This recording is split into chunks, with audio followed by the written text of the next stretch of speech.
ملت اسلامیہ حضرت امام حسن بصری رضی اللہ تعالی اپنی توبہ کا واقعہ بیان فرماتے ہیں کہ میں امیر کبیر گھرانے کا شخص تھا، لیکن میں بصرہ کے بازاروں میں بھی دکھی پریشان لوگوں کی مدد کے لیے نکلا کرتا تھا۔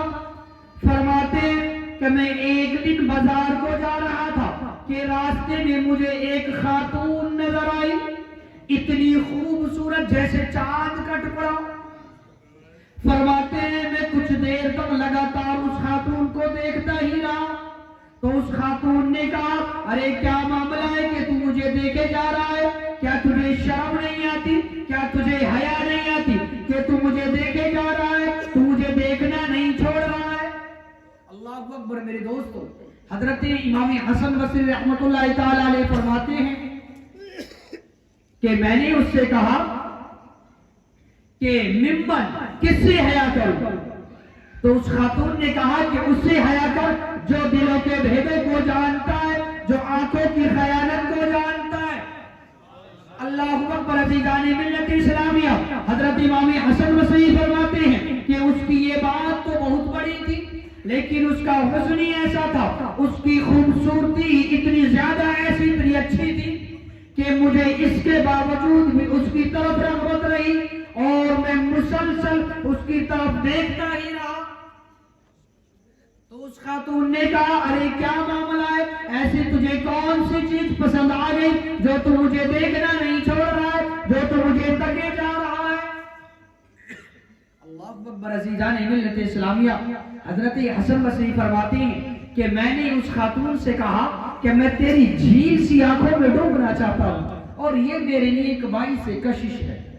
اللہ اکبر میرے دوست، بڑے امیر کبیر گھرانے کے شخص تھے، بڑے دولت والے، دن اور رات لوگوں کی مدد کے لیے نکلا کرتے تھے، دولت بانٹا کرتے تھے۔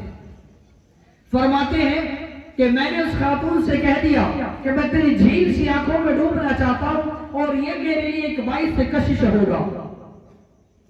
اللہ اکبر عزیزان ملت اسلامیہ، وہ خاتون کہتی ہے اس نے کہا کہ اچھا یہ بات ہے تو یہی رک، شاید تیرا یہ مقصد پورا ہو جائے۔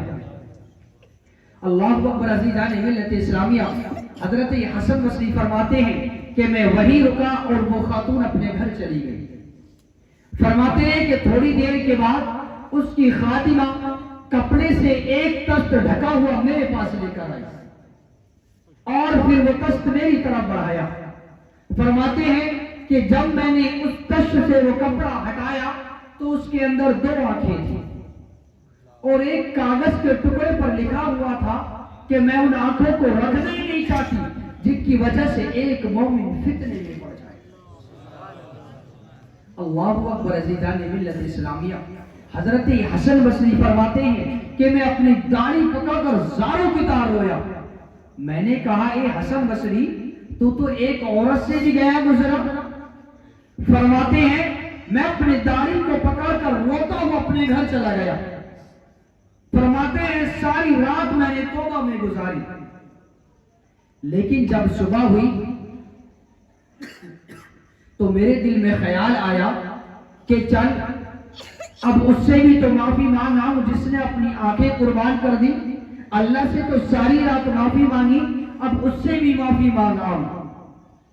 فرماتے ہیں جب میں صبح اس خاتون کے دروازے پر پہنچا تو اس کا جنازہ نکل رہا تھا۔ اللہ اکبر عزیزان ملت اسلامیہ، حضرت حسن بصری فرماتے ہیں کہ میں یہ دیکھ کر بہت پریشان ہوا اور اپنے گھر واپس چلا آیا۔ فرماتے ہیں ساری رات سارا دن میں نے پریشانی میں گزار دیا، توبہ کرنے میں گزار دیا، لیکن جب رات میں سویا تو وہ خاتون مجھے خواب میں نظر آئی، وہ خاتون مجھے خواب میں ملی۔ تو میں نے اس سے کہا کہ مجھے کوئی وصیت کرو۔ تو حضرت حسن بصری فرماتے ہیں کہ اس خاتون نے وصیت کی، فرمایا کہ جب تم تنہائی میں ہوا کرو تو اللہ کو یاد کیا کرو، اور جب تم صبح کرو تو استغفار پڑھو، جب تم شام کرو تو استغفار پڑھو۔ حضرت حسن بصری فرماتے ہیں کہ اس خاتون کے اس عمل نے مجھے توبہ کے راستے پر ڈال دیا۔ عزیزان ملت اسلامیہ، پھر وہ حسن بصری زمانے کے مقتدا اور امام بنے۔ تو عزیزان ملت اسلامیہ یاد رکھیے گا، جب اللہ تبارک و تعالی کسی بندے کو عبرت حاصل کرنے پر آتا ہے نا، جب کوئی بندہ عبرت حاصل کرنے پر آتا ہے تو اللہ تبارک و تعالی پھر اس کے لیے ایسے اسباب پیدا کر دیتا ہے۔ دیکھیے آج ہماری بستی کے اندر جہاں ایک صف ہوا کرتی تھی، آج 4 یا 5 صفیں ہو رہی ہیں۔ اللہ تبارک و تعالی نے ہماری بستی کے اندر بھی اسباب پیدا کر دیے، کچھ نہ کچھ کسی کا اسباب بنا دیا۔ تو یاد رکھنا، جب کوئی بندہ عبرت حاصل کرنے پر آتا ہے تو اللہ تبارک و تعالی اس کے لیے کوئی نہ کوئی اسباب پیدا فرما دیتا ہے۔ تو میرے دوستو، ہمیں توبہ کرنے میں دیر نہیں کرنی چاہیے۔